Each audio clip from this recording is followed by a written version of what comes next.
This fall, because of COVID-19, school will look very different. Instead of going to school and seeing your classmates and teachers, you'll be doing real-time distance learning.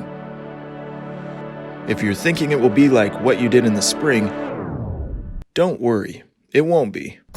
This fall, you'll go through a real-time school day with times for different class periods and times for independent work and support. You'll start classes at 8:25 a.m. and be dismissed at 3 p.m., just like you would if schools were open. Here's a glimpse at what your school day will look like. At 8:25 a.m., it's time to start getting ready for class.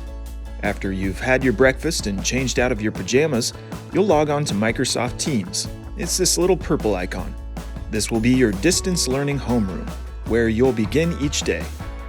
Once everyone's there at 8:30 a.m., your advisory teacher will take attendance and everyone will have a chance to chat about how they're feeling and what's on their mind.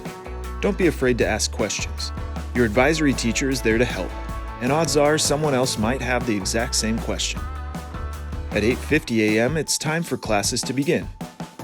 On Mondays and Wednesdays, your morning will consist of your first, second, and third periods.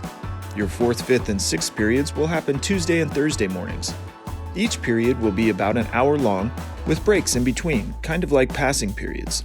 But instead of walking the halls to get from one class to another, you can use that time to get a snack, film a TikTok, or check on your younger siblings. On Friday, you'll go to all 6 of your classes in the morning, but instead of classes being an hour, they'll only be a half hour. Okay, class, let's open our workbooks to page 14. Don't think your teachers are going to have you just sit there while they do all the talking. With Microsoft Teams, they'll be able to break up the class into small groups, so you can have discussions with your classmates. Hey, what'd you get for question 4? Or write out answers in a workbook or notebook. Or present your work to the class.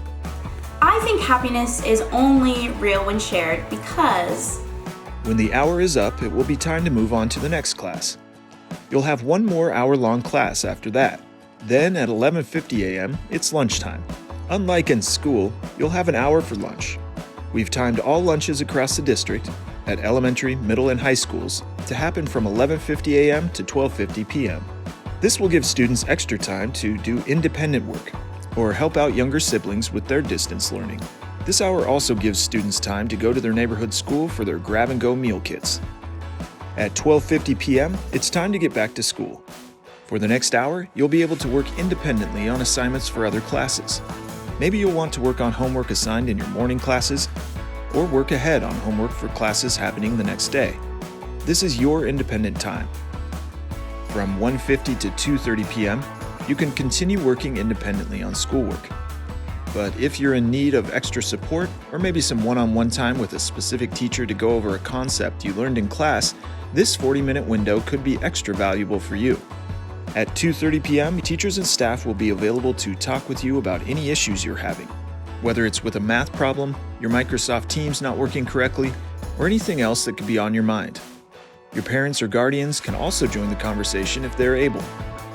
This is a time to get your questions answered. Your advisory teacher can help you figure out who to talk with and schedule any meetings. Once the clock hits 3 p.m., school is done for the day. Learning from home will be challenging, but it doesn't have to be scary. There are a lot of resources available to help you out. Just go to the website on your screen or ask your advisory teacher, counselor, or principal for help.